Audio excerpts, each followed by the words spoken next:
जो जो keyboard type करूंगा वो मेरे ख्याल में स्क्रीन पे आपको नजर आएगी। जो जो मैं बटन दबाता रहूंगा ना साथ साथ, वो आपको स्क्रीन पे नजर आती रहेगी। ना नजर आए तो मुझे बताना।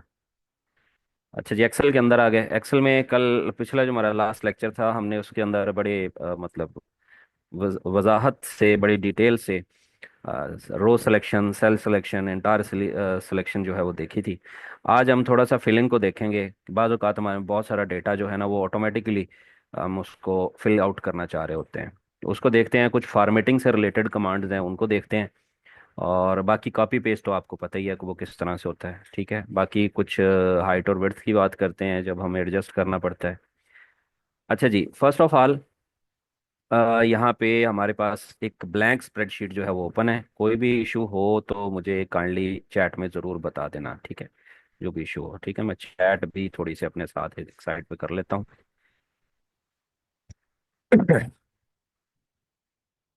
Okay. Okay, everything is good.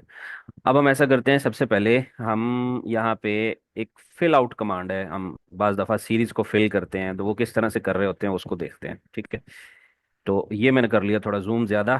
तो अब आपने क्या करना है, यहाँ पे जो डेटा है वो कुछ ऐड करना है। मिसाल के तौर पे बहुत दफ़ा ऐसा होता है कि जैसे हमें कुछ रोल नंबर ऐड करने होते हैं यहाँ पे, ठीक है। मसलन मैंने किया रोल नंबर, ठीक है, ये मैंने रोल नंबर ऐड किया। अच्छा, जब मैं रोल नंबर ऐड करता हूँ यहाँ पे, रोल नंबर 1, देन 2, फिर 3, फिर 4, फिर 5, फिर 6, फिर 7, तो आपने देखा कि ये बड़ा मुश्किल सा काम है। हमारे पास एक बड़ा ज़बरदस्त टूल है। दो तरीके हैं इसको करने के। मैं दोनों तरीके पहले आपको सिखाता हूँ। पहला तरीका ये है कि जब इस तरह से कोई सीरीज फिल करनी हो तो पहले दो रोल नंबर टाइप कर लें बस। और उसके बाद आप इन दोनों को सिलेक्ट करवाएं। सिलेक्ट हो गया। अब आपने ये काम करना है कि आप अपने माउस पॉइंटर को इस डॉट पे लेके आना है। जो यहाँ पे आपको डॉट नजर आता है ना, इस डॉट पे आपने इसको लेके आना है, ठीक है। जब आप डॉट पे लेके आएंगे तो ये प्लस साइन का साइन आपके सामने नजर आएगा। जैसे कि आपको यहाँ पे प्लस साइन नजर आ रहा है। तो आप ये एक बोल्ड सा प्लस साइन है यहाँ पे, और जब आप इस डॉट पे जाते हैं तो ये देखिए, ये बिल्कुल बारीक सा एक प्लस साइन बन जाता है। इसको कहते हैं फिल हैंडल। अब यहाँ फिल हैंडल पॉइंट से पकड़ के आपने इसको नीचे की तरफ ड्रैग करते जाना है, तो आपको ऑटोमेटिकली स्क्रीन टेप भी दिखाएगा कि जो वैल्यूज आ रही हैं वो कौन कौन सी हैं। फिर इसको जहां तक आपने लेके जाना आप इसको लेके जा सकते हैं। मसलन ये देखें, मैं इसको 50 तक लेके जाना हूँ, 60 तक लेके जाना चाह रहा हूँ। तो मैंने इसको कितनी जल्दी, यानी विद द सेकंड के अंदर मैंने अपने सारी वैल्यूज को फिल आउट कर लिया। अगर मैं जूम कम करूँ तो ये आप जूम कम करके देख सकते हैं कि मैंने सारी वैल्यूज जो उसमें वैल्यूज डाली हैं वो सारी बहुत क्विकली फिल हैंडल से मैंने डाल ली हैं, ठीक है। इजी है, इसमें कोई खैर प्रॉब्लम वाली बात जो है वो नहीं है। फिर आगे देखते हैं। अच्छा जी, फिर आगे देखते हैं यहाँ पे जैसे मैं यहाँ पे कुछ एंट्रीज कर रहा हूँ, जैसे 1, 2, ठीक है। मैंने दो नंबर लिखे, 1 लिखा, 2 लिखा। और अब मैं क्या करता हूँ, मैं थोड़ा सा जूम यहाँ से ज़्यादा कर लेता हूँ ताकि वो 130 का जूम, ठीक है, आई थिंक 130 तक का जूम जो है वो बिल्कुल परफेक्ट है। अच्छा, अब मैं क्या करता हूँ, बिल्कुल ऊपर आके यहाँ 1 लिखा है, यहाँ 2 लिखा है, उसके बाद में सॉरी यहाँ पे 3 करते हैं, लेट्स सपोज। अब अगर मैं इसको यहाँ पे दोनों को सिलेक्ट करके यहाँ से इसको नीचे ड्रैग करवाऊँ तो आप देखेंगे कि जो मेरे पास सीरीज में नंबर आ रहे हैं वो, उनमें दो दो का गैप आ रहा है। क्योंकि फर्स्ट दो में गैप आ रहा था ना, यानी यहाँ पे 1 था, यहाँ पे 3 था, तो दोनों में गैप कितने का था, 2 का। इसी तरह अगले दो नंबर्स में भी 2 का गैप आएगा, इसी तरह नेक्स्ट भी इस तरह, यानी दो दो का डिफरेंस आता जाएगा। अच्छा, एक और मिसाल देता हूँ। जैसे यहाँ देखे 5 लिखा है, आगे मैंने 10 लिखा है। और अब अगर मैं इसको पकड़ के, यानी 5 और 10, इसको पकड़ कर नीचे ड्रैग करवाऊं तो आप देखेंगे कि सारे पांच पांच मल्टीपल नंबर आ रहे हैं। यानी 5, 10, 15, 20, ठीक है, यहाँ पे आपको नजर भी आ रहे हैं, ठीक है। 15, 20, 25, 30, 35, 40, तो ये पांच पांच के डिफरेंस वाले नंबर आ रहे हैं।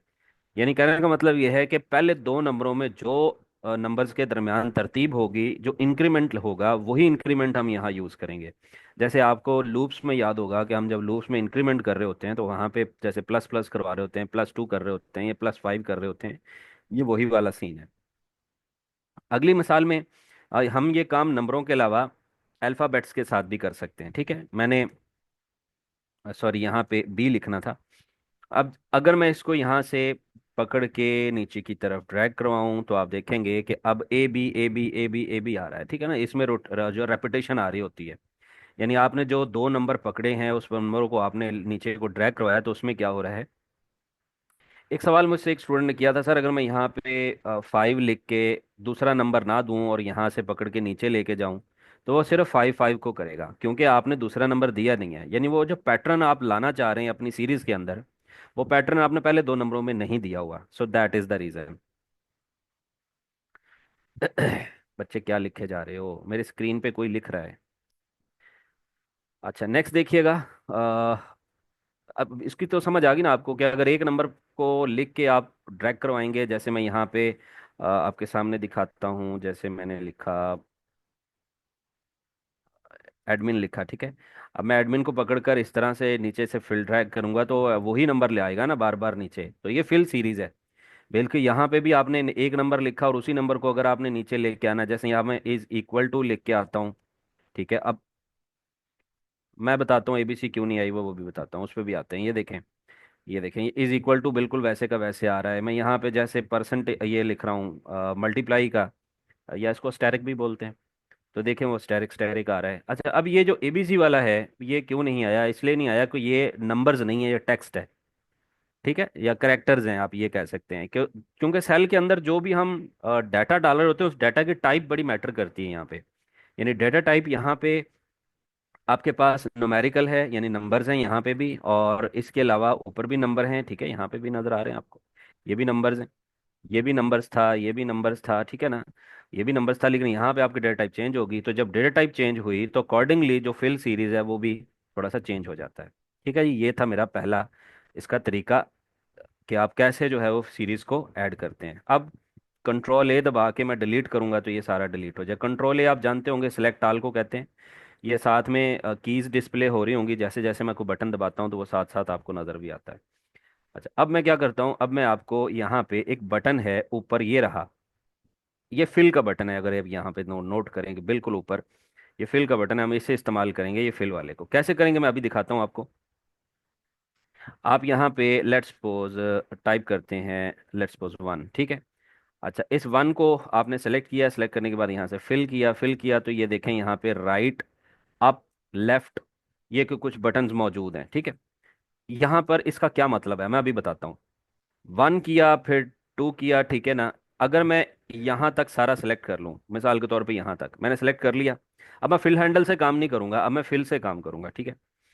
फिल से जब आपने काम करना है तो उसके लिए आप यहाँ फिल से जाएं और यहाँ पे डाउन दबा दें, यहाँ पे तो जितना मैंने सेलेक्ट किया होगा उसके अंदर अंदर फिल सीरीज काम कर जाएगी, ठीक है, देख रहे हैं, फिल सीरीज काम कर गई।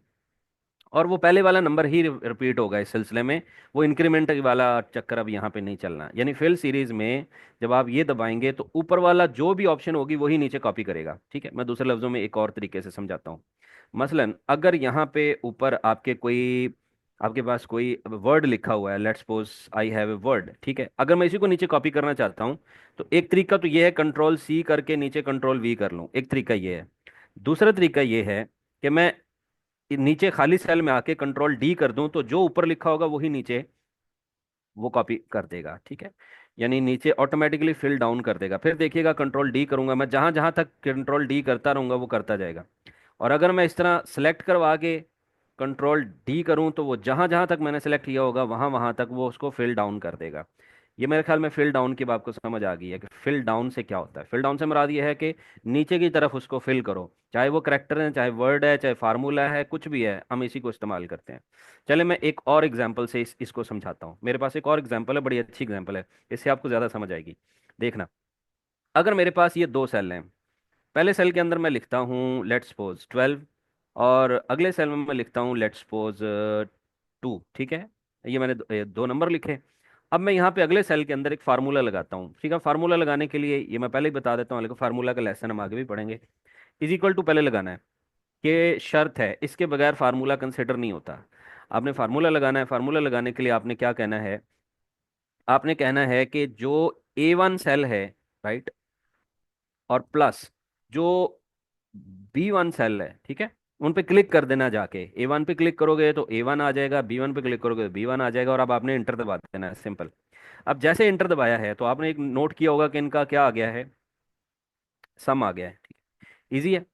यानी इनका सम आ गया नीचे, वो आपको नजर भी आ रहा है। मैं थोड़ा सा इसको स्क्रॉल कर लूँ, तो ये 12 और 2 जमा होंगे तो 14, मतलब 14 जवाब आ जाएगा। अच्छा, अब अगर मैं नीचे नंबर कुछ और लेके आऊं, जैसे मैं यहाँ 5 लिख रहा हूँ, यहाँ 6 लिख रहा हूँ, तो यहाँ पे फार्मूला मुझे अगेन टाइप करना पड़ेगा। ऐसे ही है ना?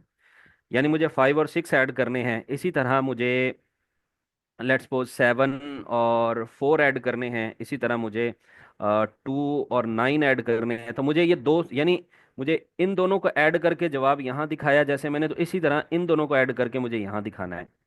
फिर इस तरह इन दोनों को ऐड करके मुझे यहाँ दिखाना है, ठीक है ना? तो मुझे ये काम कैसे करना है? तो एक तरीका तो ये है कि मैं यहाँ पे जाके इज इक्वल टू लिखूँ, हर सेल को मेंशन करूँ, तो ये बड़ा टाइम टेकिंग प्रोसेस है।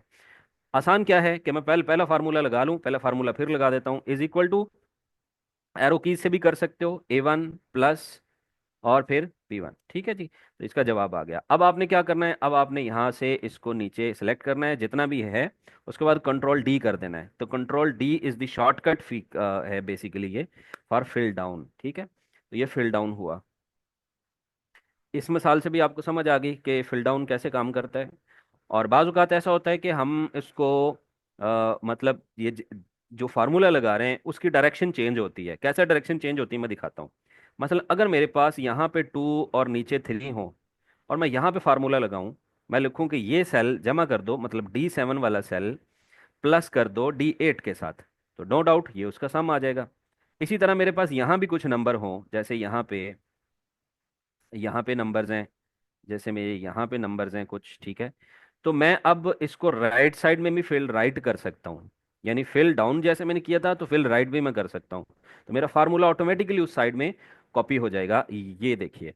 ठीक है, तो आपने देखा कि मैंने जैसे ही कंट्रोल आर प्रेस किया है, ये नीचे आपको स्क्रीन पे नजर भी आया होगा, कंट्रोल आर जब मैंने प्रेस किया, तो वो जो 5 और जो 8 था, सॉरी, वो आगे, यानी 5, 8 और 16, ये आंसर उस सूरत में आया चूंकि हमने उसको फिल राइट कर दिया था। यहाँ से भी कर सकते हो, यहाँ से भी कर सकते हो, आप यहाँ जाके फिल राइट करेंगे तो वो यही काम करेगा, ठीक है? मैं दोबारा दिखाता हूँ। एक दफ़ा अंडू करते हैं, कंट्रोल जेड, देखा अंडू हो गया। अब क्या किया मैंने यहाँ पे, अगर आप सिलेक्शन नहीं करते फिर भी खैर है, ठीक है? यहाँ से आके आप राइट करें तो देखिए वो नेक्स्ट राइट कर देता है। फिर यहाँ से आके आप फाइल पे क्लिक करें, राइट पे क्लिक करें, तो आपके सामने वो उसको फिल राइट कर रहा है। इजी है।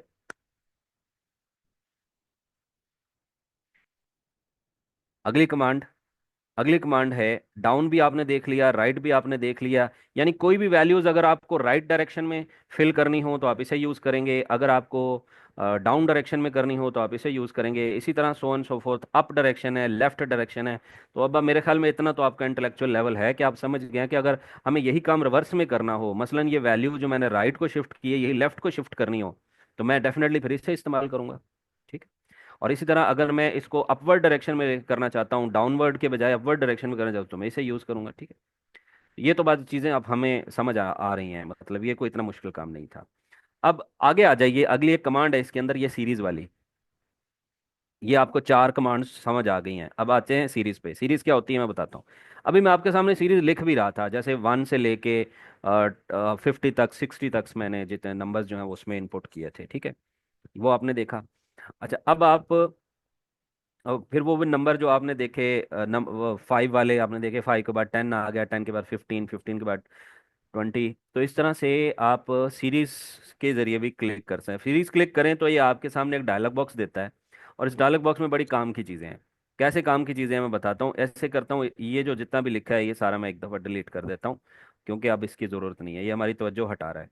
अब हम क्या करते हैं, यहाँ पे फिल सीरीज करते हैं। जब आप फिल सीरीज करते हैं तो यहाँ पे देखें, सीरीज आपको जो सीरीज दिखानी है वो रोज में दिखानी है या कॉलम में दिखानी है? तो मैं कहता हूँ मुझे कॉलम में दिखानी है, ठीक है?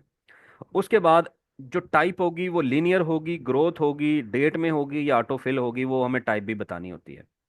उसके बाद नीचे देखें, यहाँ एक ट्रेंड का चेक बॉक्स है, हम इसे भी यूज़ कर सकते हैं, बट नेवरलेस हम अगले अगले पॉइंट पे चलते हैं। इसको कैसे यूज़ करना मैं अभी बताता हूँ, पहले आगे चलें। यहाँ लिखा स्टेप वैल्यू, और फिर आगे लिखा स्टॉप वैल्यू, ठीक है?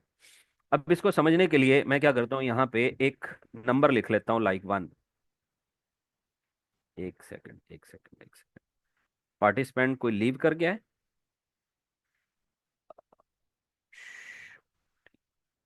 पार्टिसिपेंट,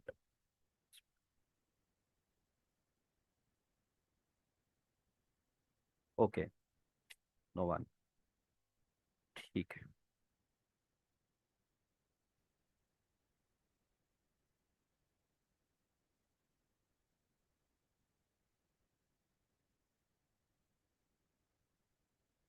तीन ऑलरेडी मेरी शेयर है। अब वापस आ जाएं। ठीक है। अब मेरे पास यहाँ पे एक नंबर, नंबर क्या है जो आपके सामने है? वन। अब मैं क्या करूँगा, मैं यहाँ फिल से जाऊँगा, सीरीज पे आ गए। अब आपने यहाँ पे क्या करना है, यहाँ पे बताना है कि हर बार का कितना इंक्रीमेंट करना है आपको। लेट्स सपोज मैं कहता हूँ हर बार में 2 का इंक्रीमेंट करो। और फिर मैं स्टॉप वैल्यू में कहता हूँ कि ये जनाब आप 50 पे जाके रोक दें। ठीक है। जब मैं ओके करता हूँ तो आपने देखा बिल्कुल राइट डायरेक्शन में वो 2 के फर्क से उसको सारे को फिल आउट कर रहा है। फिर दोबारा देखना, पहला पहला नंबर आपने टाइप कर लेना है, ये याद रख लेंगे। फर्स्ट नंबर आपको बताना पड़ेगा। अब मैं कॉलम में दिखाना चाहता हूँ, वो पहले रो वाइज हो गया। मैं कहता हूँ कि हर बार 2 का इंक्रीमेंट दिखाओ और 50 तक दिखाओ। ओके करोगे, ये देखो आ गया। ये वही चीज़ है जो थोड़ी देर पहले मैंने आपको फिल हैंडल से करके दिखाई थी। ये वही सीरीज है, इसमें कोई प्रॉब्लम वाली बात नहीं है। अच्छा, इसी तरह एक और मिसाल मैं आगे दे रहा हूँ। फॉर एग्जांपल आज की हम यहाँ पे डेट लिखते हैं। तो जब आप डेट लिख रहे होते हैं ना एक्सेल में, तो यहाँ पे एक बात बड़ी अहम है जो मैं आपको बताना चाह रहा हूँ। वो ये है कि जितने भी यूरोपियन कंट्रीज हैं उनमें मंथ पहले होता है, डे दरमियान में होता है, और ईयर जो है वो लास्ट पे होता है। ठीक है, ये यूरोपियन कंट्रीज का फॉर्मेट है। हमारे यहाँ उलट होता है, डे पहले दिखाते हैं, मंथ दरमियान में, और फिर वाई जो है वो हम एंड पे दिखाते हैं। ऐसे ही होता है जी। तो हम इस लिहाज से थोड़ा सा इस माइंड सेट के साथ आपने इस चीज़ों को सीखना है। ठीक है ना। तो हम जब यहाँ पे डेट लिखेंगे, जैसे आज की हमारी डेट जो है वो है 6 तारीख। 6 है ये, 6। तो हम यहाँ पे क्या लिखेंगे? हम लिखेंगे 10/6/2024। ये लिखा। आपने देखा जैसे मैंने इनपुट किया तो हैश हैश हैश हैश आ गया। ये जाहिर कर रहा है कि जनाब आपकी कॉलम की विड्थ जो है वो थोड़ी है। कॉलम की विड्थ डबल क्लिक करेंगे तो ऑटोमेटिकली बढ़ जाएगी, और फिर वो मुझे वैल्यू नज़र आएगी। ठीक है, जब भी इस तरह का मसला आए तो समझ जाया करें कि हमारा जो डेटा है वो ज़्यादा है और कॉलम की विड्थ जो है वो कम है। आपने कॉलम की विड्थ बढ़ा देनी है तो वो आपको नज़र आ जाएगा। अब ये आज की डेट है। अगर मैं यहाँ से इसको पकड़ के ऐसे नीचे लेके आऊं तो आप देखेंगे, इसको डबल क्लिक कर दें, तो आप देखेंगे कि हर जो डेट है वो आपकी ऑटोमेटिकली इंक्रीज कर रही है। देख रहे हो? ये डेट में हमेशा जब भी आप फिल हैंडल यूज करोगे तो वो डेट में इंक्रीज दे रहा होता है। अब अगर यही काम हम फिल हैंडल से करवाएं, ये देखें, इससे सॉरी फिल हैंडल से कह रहा हूँ, फिल हैंडल से तो मैंने दिखा दिया, जस्टिफाई से देखें। जब आप इसको करें तो कॉलम में करना चाह रहे हैं, टाइप क्या है यहाँ पे? डेटा टाइप हम डेट दे रहे हैं, यहाँ पे आपको नजर भी आ रहा है। और फिर आगे एक चीज वो कहता है कि आपका यूनिट क्या होगा, डे होगा या कोई वीक डे होगा या मंथ होगा या ईयर होगा, आप किस हिसाब से इसको इंक्रीज करना चाह रहे हैं। ठीक है। तो यहाँ चूंकि स्टेप 1 लगा हुआ है, इसलिए 6 के बाद 7 तारीख ही आएगी। ठीक है। और इसको रोकना कहाँ पे है? मसलन मैं कहता हूँ जिसको 15 तक रोक दो। अगर मैं ऐसा करके क्लिक करूँ, सॉरी काम ही नहीं किया इसने, मैं दोबारा दिखाता हूँ। सीरीज, और मेरा ख्याल है यहाँ पे ट्रेंड पे काम करेगा ये। पहले सिलेक्ट तो किया नहीं, सिलेक्ट करके करना था। सिलेक्ट किया, जस्टिफाई किया, और सीरीज किया, जस्टिफाई तो अभी पढ़ना है। अब आपने यहाँ पे ट्रेंड किया और उसके बाद आपने इसको ओके किया तो आपने देखा कि वो ऑटोमेटिकली इंक्रीज कर देता है। ठीक है। मैं पहले उसको गलत कर रहा था, यहाँ पे ट्रेंड सेलेक्ट नहीं कर रहा था, क्योंकि डेट है ना, तो डेट में मुझे ट्रेंड सेलेक्ट करना होगा। ठीक है, यानी जो मुझे ट्रेंड है वो बताना पड़ेगा। तो ट्रेंड क्या है कि वो ऑटोमेटिकली एक्सेल जो है अपने हिसाब से एक एक का फर्क डाल के उसको दिखाता जाता है। यानी ट्रेंड अगर मैं अनचेक कर दूंगा तो फिर मैं ये खुद बताऊंगा कि कितने का फर्क डालना है। अगर मैं कहूँ कि नहीं जनाब एक्सेल अपना ट्रेंड यूज करे तो फिर इसको चेक कर देना। फिर आप देखें कि नीचे वाली स्टेप स्टॉप वैल्यू और स्टेप वैल्यू दोनों जो है वो यहाँ पे डिसेबल हो जाती हैं। अब मैं यहाँ पे वैल्यू नहीं दे सकता क्योंकि मैंने ट्रेंड ही दबा दी है। और अगर मैं ट्रेंड अनचेक कर दूं तो फिर मैं यहाँ पे ये बता सकता हूँ कि कहाँ तक मुझे दिखाना है। तो एक ट्राई करके देख लेते हैं, देखते हैं कामयाब होते हैं कि नहीं। तो कंट्रोल जेड करते हैं, अगेन कंट्रोल जेड, इसको थोड़ा सा इंक्रीज कर लेते हैं पहले ही। इसको यहाँ से सेलेक्ट किया और फिर वापस गए, फिल किया, फिल करने के बाद सीरीज में आए। और अब की बार मैं क्या करता हूँ, यहाँ पे लेट्स सपोज मैं इसको कहता हूँ 15 तक जाओ, या 15 तक नहीं 10 तक जाओ। ठीक है। और अगर मैं ये करके देखते हैं ये कहाँ तक जाता है, तो आपने देखा जैसे ही मैंने क्लिक किया तो कुछ इसमें चेंज आया है। अब चेंज क्या आया है ज़रा ध्यान से देखें कि ये 2024 से जंप करके 2025 तक पहुंच गया, ठीक है। यानी जो मेरी इंक्रीज हुई है वैल्यूज, वो अब मेरे ख्याल में मंथ वाइज चेंज हो रही हैं। यानी यहाँ देखे 6 से 16 आ गई, 16 से 26 आ गई, फिर उससे नेक्स्ट मंथ, ठीक है ना। तो जितना मैंने इंक्रीज दिया था, आपको याद है कितने का इंक्रीज दिया था यहाँ पे? यहाँ पे जो मैंने इंक्रीज दिया था, कितना दिया था? मेरे ख्याल में शायद 10 का दिया था। यही वजह है, वो 6 में 10 जमा करके 16 दिखा रहा है, फिर उसमें 10 जमा करके 26 दिखा रहा है, फिर उसमें 10 जमा करके आगे 5 दिखा रहा है, फिर 10 दिन जमा करके 15 दिखा रहा है, फिर 10 दिन जमा करके 25 दिखा रहा है, सो ऑन सो फोर्थ। तो मैंने यही बात की कि जो आप यहाँ पे स्टेप वैल्यू देंगे, उस हिसाब से वो इसको इंक्रीज करता रहेगा, ठीक है जी। और अगर आप वीकडे के हिसाब से इसमें इंक्रीज करना चाहते हैं, तो नो डाउट अब वो 7 डेज के हिसाब से इंक्रीज करेगा। अगर आपने ये डे दिया होगा तो डे के हिसाब से करेगा, वीक डे के हिसाब से करेगा, तो वीक, अब जो इंक्रीमेंट होगा वो सिर्फ वीक डेज में होगा, ठीक है। और इस तरह मंथ करेंगे तो वो सिर्फ जो इंक्रीमेंट है वो सिर्फ मंथ के लिए होगा, ठीक है। इस तरह ईयर करते हैं तो फिर वो सिर्फ और सिर्फ ईयर के लिए होगा, ठीक है। अब मैं ये सारा परफॉर्म नहीं करके दिखाऊंगा, ये मैं सारा असाइनमेंट के तौर पे आपको दे रहा हूँ, आपने इसको चेक करना है एक एक करके। ठीक है, यहाँ तक आपको चीज़ भी क्लियर होगी। अब हम आगे बढ़ते हैं। लेट मी सी चैट, अगर यहाँ पे कुछ हाँ जी ऐड हुई हैं। अच्छा, अब हम क्या करते हैं, अब हम आगे देखते हैं अगली कमांड को। अगली कमांड है जस्टिफाई की। अच्छा, जस्टिफाई की कमांड कैसे काम करती है? अच्छा, जस्टिफाई को थोड़ी देर पेंडिंग कर लें, ये थोड़ा सा लेंथी काम है, इसको मैं बाद में करवाता हूँ। उसके बाद है फ्लैश फिल। ये पहले नहीं होता था, पुराने जो जितने भी हमारे पास होते थे उनमें नहीं होता था फ्लैश फिल, अब आया है। फ्लैश फिल आपके पास कहाँ होता है, मैं बताता हूँ। ये आई थिंक डेटा के अंदर भी होता है। यहाँ पे आप डेटा पे क्लिक करें तो ये देखें, ये एक आइकॉन यहाँ पे मौजूद है, डेटा टूल के अंदर यहाँ पे मौजूद है, यहाँ पे नजर आएगा, ये देखें नजर आ रहा है।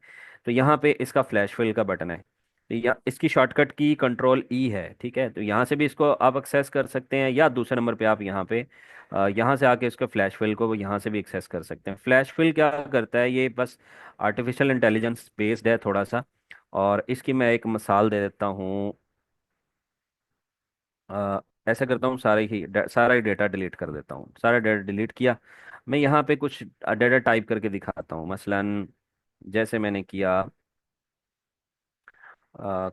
क्वेश्चन 1, ठीक है, और comma, what is computer, comma, और फिर मैंने किया, या बल्कि मैं इसको थोड़ा सा आसान करता हूँ। मैंने किया रोल नंबर 10 अली। उसके बाद मैंने किया भूरे वाला, और फिर किया लाइक, चले इतना ही करते हैं, 3 पे अप्लाई करके देखते हैं। ये हमारे पास एक वैल्यू होगी, दूसरी वैल्यू होगी 10 इमरान, और फिर आगे लिखता हूँ बिहाड़ी, ठीक है। अच्छा जी, फिर तीसरी वैल्यू लिखता हूँ 30, और फिर लिखता हूँ माजिद। और क्या लिख रहा हूँ, ये से। और फिर मैं लिखता हूँ लेट्स सपोज मुल्तान, ठीक है। चौथी वैल्यू लिखता हूँ 40 रोल नंबर, और फिर लिखता हूँ अमजद, और फिर लिखता हूँ क्या नाम लिखूँ, साहिवाल, ठीक है। ये मैंने आपके सामने कुछ डेटा लिखा है यहाँ पे, ठीक है। अच्छा, आपने क्या किया, आपने यहाँ पे सबसे पहले पहली वैल्यू टाइप करनी है, लेट्स सपोज 10, ठीक है। पहली वैल्यू टाइप की। ये डेट फॉर्मेट मुझे सेलेक्ट, ये डिलीट करना होगा, यहाँ से डिलीट करवा दें। अब यहाँ पे फर्स्ट वैल्यू 10 टाइप करें, ठीक है। अच्छा, मैंने 10 टाइप की। उसके बाद मैं अगर यहाँ से इसको ऐसे आ, मतलब जाऊं और यहाँ पे ये फ्लैश फिल क्लिक करूं, तो आपने देखा ऑटोमेटिकली 20 30 40 आ गया है। देखा कैसे किया मैंने ये? अच्छा, फिर देखें, मैं पहली वैल्यू अली लिख देता हूँ, वही है ना वहाँ पे, अली कर देता हूँ, ठीक है। और अब मैं इसको सिलेक्ट करके कंट्रोल ई करूंगा, तो आपने देखा इमरान भी आ गया, माजिद भी आ गया, और अमजद भी आ गया। ये फ्लैश फिल है, ठीक है। तीसरी चीज चेक करें कि मैं पहली वैल्यू दूंगा, मैंने बुरे वाला दिया, तो ये इस पिछले वाली जो शुरू वाली वैल्यू है ना, उसमें से कॉमा सेपरेटेड मैंने जो चीजें दी हुई ना, उनमें से देख लेता है। अगर ये तीसरी वैल्यू वे है तो डेफिनेटली इससे नीचे वाली भी बिहाड़ी होगी, उससे नीचे वाली भी मुल्तान होगी, क्योंकि कॉपा कॉमा सेपरेटेड वो वैल्यूज को गिन के फिर इसको नीचे कर रहा होता है। अच्छा, अब आपने यहाँ पे इसको सिलेक्ट किया और फिर यहाँ पे फिल पे आके आपने ये किया तो आपने देखा वो नीचे जो है वो सारा फ्लैश फिल में हो गया। ठीक। आसान था, समझ आ गई इसकी, फ्लैश फिल की समझ आई आपको? बताना चैट में।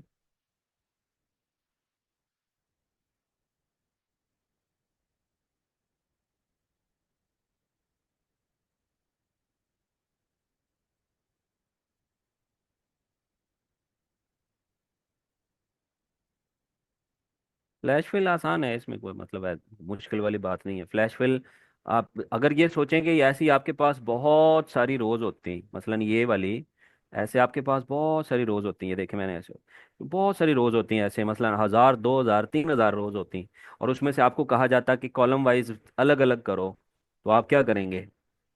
No doubt flash fill use करेंगे। ठीक है, फ्लैश फिल जब यूज़ करेंगे तो ऑटोमेटिकली वो इन चीज़ों को लेके जाता जाएगा। ठीक है, ये देखें मैं इसको लेके जाता हूँ, कहाँ तक है? यहाँ तक है। और अब मैं अगर फ्लैश फिल लगा दूँ, ये देखें नहीं फ्लैश फिल काम क्यों नहीं कर रहा। अच्छा, फ्लैश फिल याद रख लें एक वक्त में एक कॉलम पे काम करता है।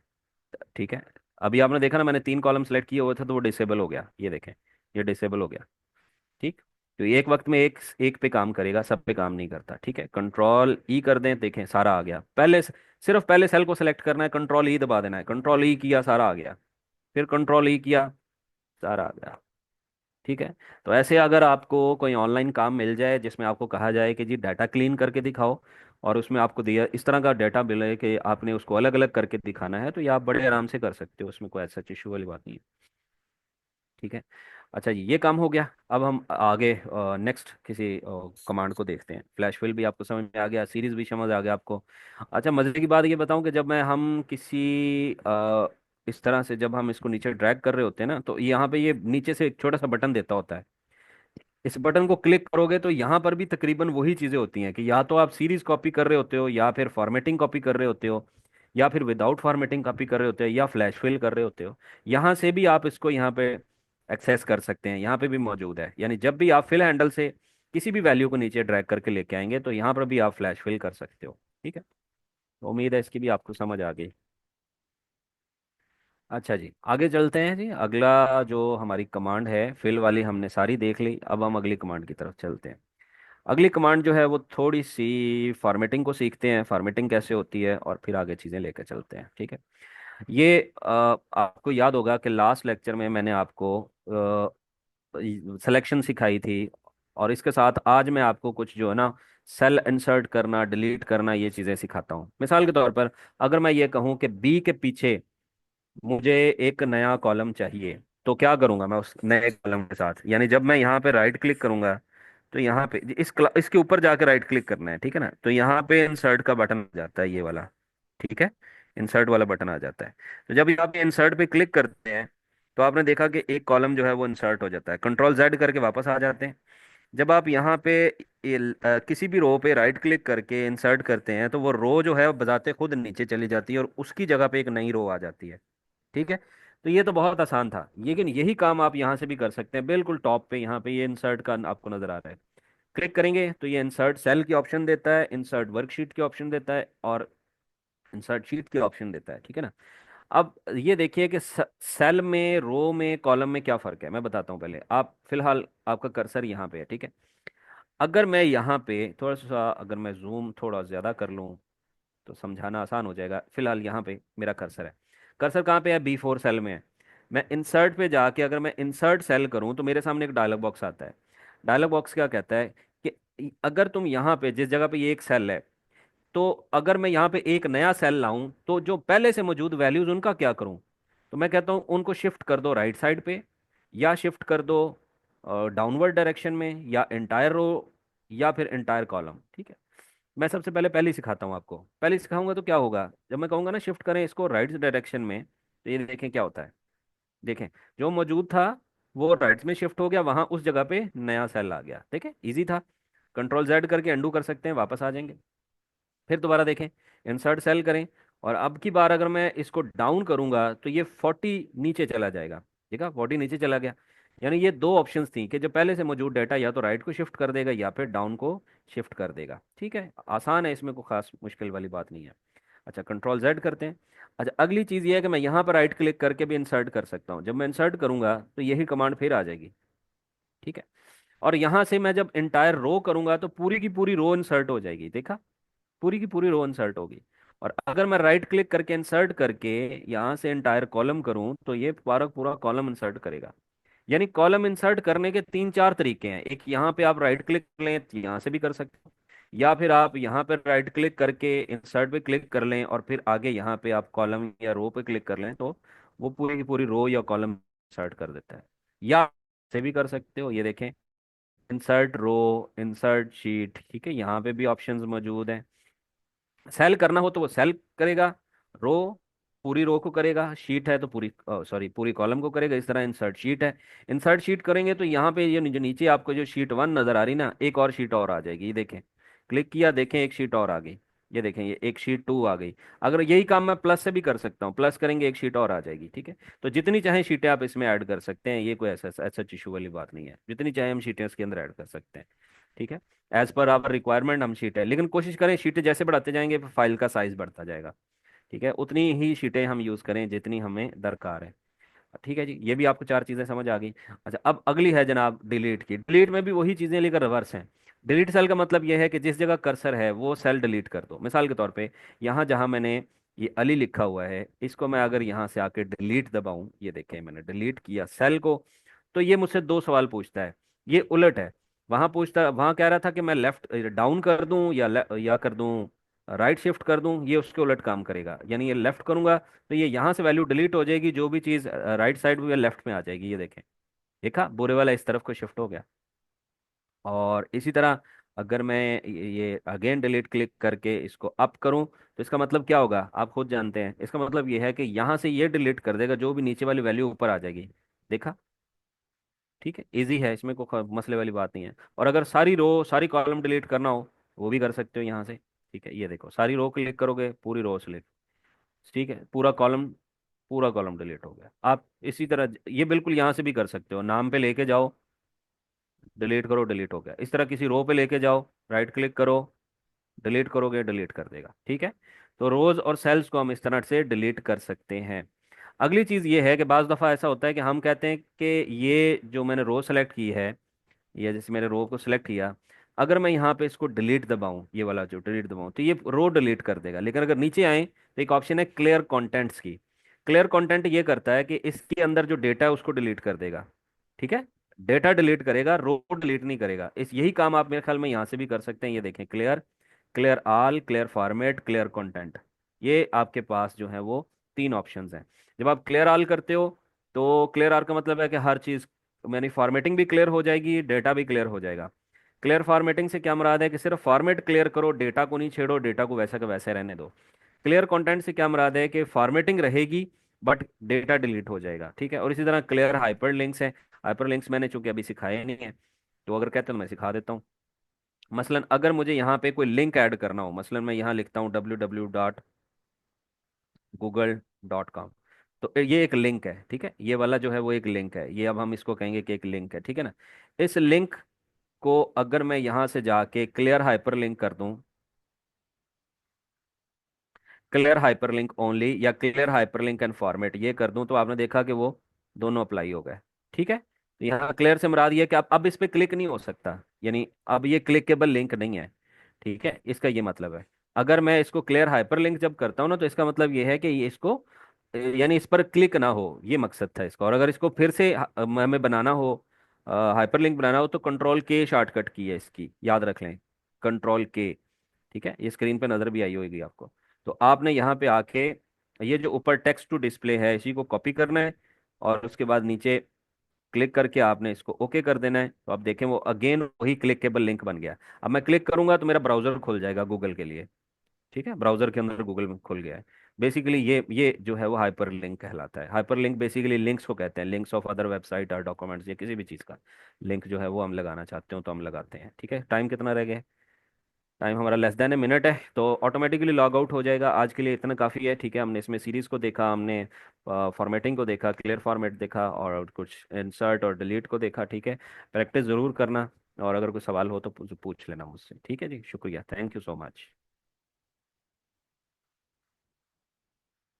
जी thank you Ali Raza, thank you आपका भी।